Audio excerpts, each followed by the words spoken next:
This is the King comforter insert that I bought at Home Goods when I first moved to Dallas. That was too huge, too thick, too uncomfortable, and I bought it because I was being cheap. To be fair to me, there was a whole bunch of things that I had to buy. Oh my god, wow. Okay, I just broke that. Wow, I'm really devastated. I actually am devastated right now. That's, okay, this is working on a Sunday, trying to push yourself, and I just broke something that I actually really care about.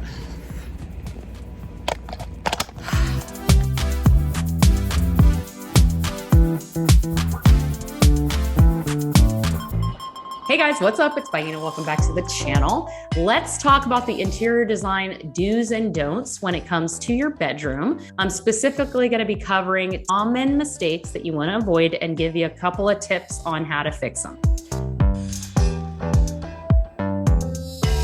What's the purpose of a bedroom? It's to sleep, right? So your bed is going to be the most important piece of furniture. Obviously, get the mattress that you love, but you want to have a headboard as well because it's going to create a focal point in the room, right? I think it's actually better to start with your headboard, getting your dream headboard, because then you can build the entire room around that piece of furniture. And when I say headboard, I actually think it's better to get the full bed. It's not just a headboard that you put a metal frame into it. Decent quality, the quality that matches your budget. And I think it's a pretty good investment because, like I said, it's the most important piece of furniture in that particular space.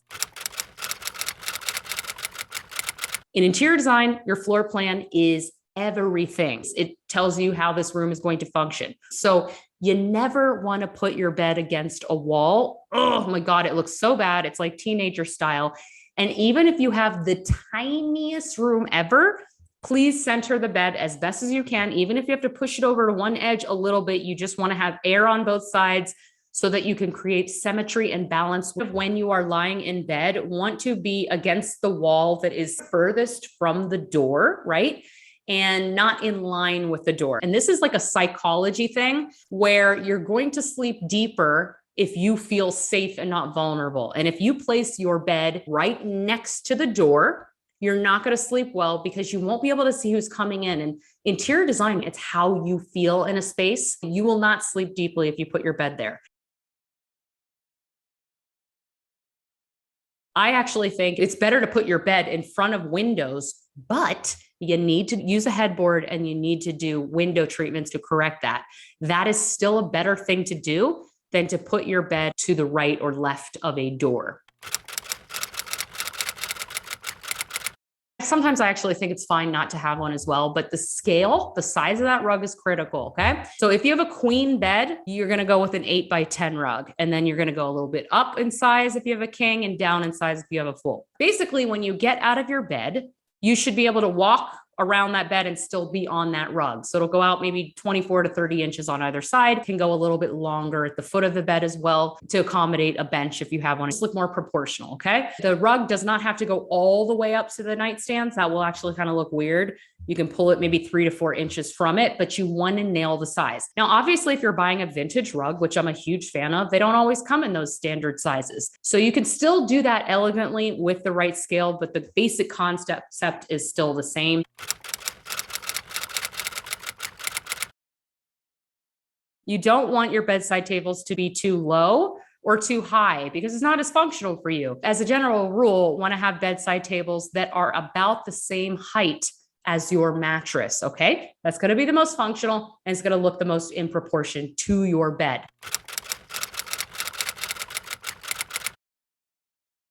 Window treatments actually are one of the more complicated things in interior design. They do require some thinking and they can be very expensive as well. As a general guideline, I would consider drapes. I always like French pleat, lined.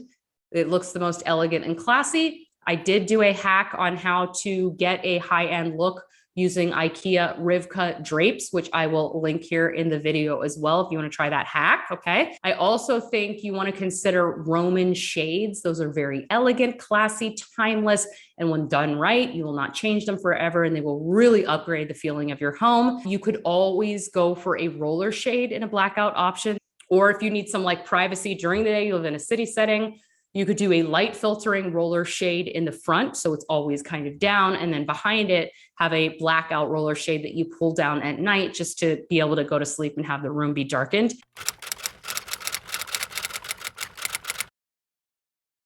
So I actually love simplicity, and I think 9 times out of 10, if you just go with like white bedding and an accent pillow or two, that looks great. But as a typical rule, you want to do like comforter insert, duvet cover, shams, euros, bolsters, all that. I have another video on how to style your bed like a pro. That's actually linked in the pinned comments below this video. You can check that one out. So you want to make sure that you have bedding that is comfortable, that's beautiful, that wears well. And I personally have tried like all of the bedding. I have tried the super cheap bedding and I've tried the super high-end bedding. Honestly, where I found the most value and what has worked for me is somewhere right in the middle. This is the $60 king size comforter insert. I previously bought at HomeGoods for $60 and I absolutely hated it. First of all, it was way too big for my bed. So it kept falling off and it was so heavy and so hot and thick and I was like sweating all the time. And the reality was I actually really wanted a down-filled comforter because I was sleeping with one when I was staying with my parents for a couple of months and it was just so light and airy and fluffy and like adjusted to your body temperature. So finally getting rid of that. It was a beast just to get it in this bag. I'm going to be sending it to Goodwill, and in its place I got a new beautiful down-filled comforter insert from Untitled, which is a company I talked about on my channel before that I really like. It's like a smaller brand with like curated home goods, fashion, and like lifestyle products. And then they tell you the factory where they're made, which is like similar to like a high-end bedding equivalent. Like I think they had like Sephora on there, which is like really rich. So anyway, it's just, I wanted the thinnest possible down-filled comforter because I just have been getting hot and sweaty. And this one is so light.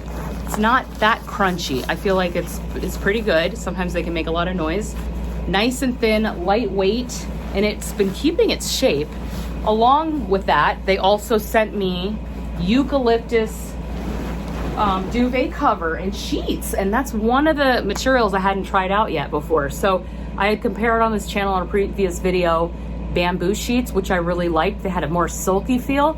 And the eucalyptus, why I wanted to try these was because there was a lot of talk about how healthy eucalyptus is, like it's super organic and when you have all this fabric against your skin and everything, and it's one of the healthiest options. So I wanted to try that. I like the feel. I would say this feels more like cotton to me as opposed to the silkiness, but the most important thing that sealed the deal for me was that the duvet cover and the comforter insert were the same exact dimensions. Because one thing I learned about going with the really high-end bedding brands, they always make their duvet sizes bigger. And that's why I would previously buy king inserts, because I wanted it to be filled out, but it was never exactly the same, and then it was too much weight and we'd be slipping off my bed. It was a nightmare. So I just this time wanted to just get queen size, and I like that I got both of them from that same brand. And if you were just to pay retail price, it's still actually cheaper than you would pay at other places for an equivalent level of quality. So if you guys want to check out Untitled, you can use my code BAINA50 for 50% off their membership. What you'll do is you'll have access to like a small run of collections that come out, and things are in stock, which is such a problem now these days. You get the luxury experience without the luxury price tag. So I'm actually super happy with this, and finally, like, now we've got everything working together. You know, all the pieces are good quality and they're comfortable to sleep on. Come on, Milo. Come on.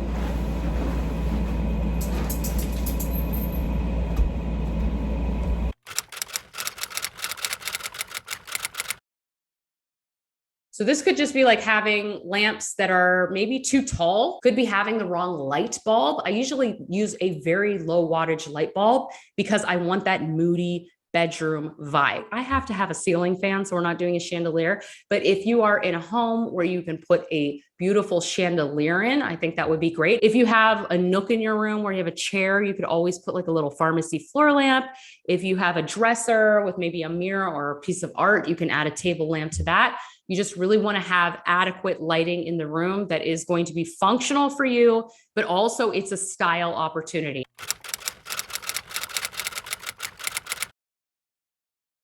the bedroom is not the place to go maximalist. I think it's better to go more simple in a bedroom. So I do not recommend bookshelves in a bedroom, open display shelving room with art and decor, no gallery walls in the bedroom. And honestly, I wouldn't even put a ton of family photos in the bedroom. Maybe you and your partner, maybe one or two nice pieces of art that are not aggressive. You need to create a restful environment. So we want to keep the bedroom relatively simple.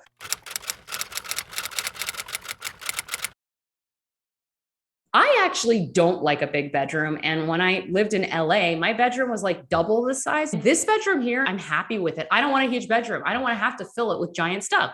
But if you do have a really big bedroom where it's like, there's the sleeping area, and then there's like the master suite, which would be like a sitting area, which is elegant and amazing. You need to fill that area with furniture, and appropriate furniture would be like a settee or a chaise longue, a little coffee table, place to just luxuriously read a book. Maybe you could drop another pendant or light fixture there as well. You cannot just leave that empty. Interior design is psychology. It's the way a room makes you feel. And if you have one lonely bed in a huge, massive room and there's not a lot of furniture around it, it's not actually going to make you feel safe. It kind of has that like vulnerable feeling like it's missing something or you're too exposed. And if you do have that kind of like luxury to be able to have like actual like settee or chaise longue in the bedroom, make it fun. Do something curved, do something unusual, do your dream thing. Because it's not like it has to be that like Netflix and chill sofa. It's an opportunity to actually really elevate your style.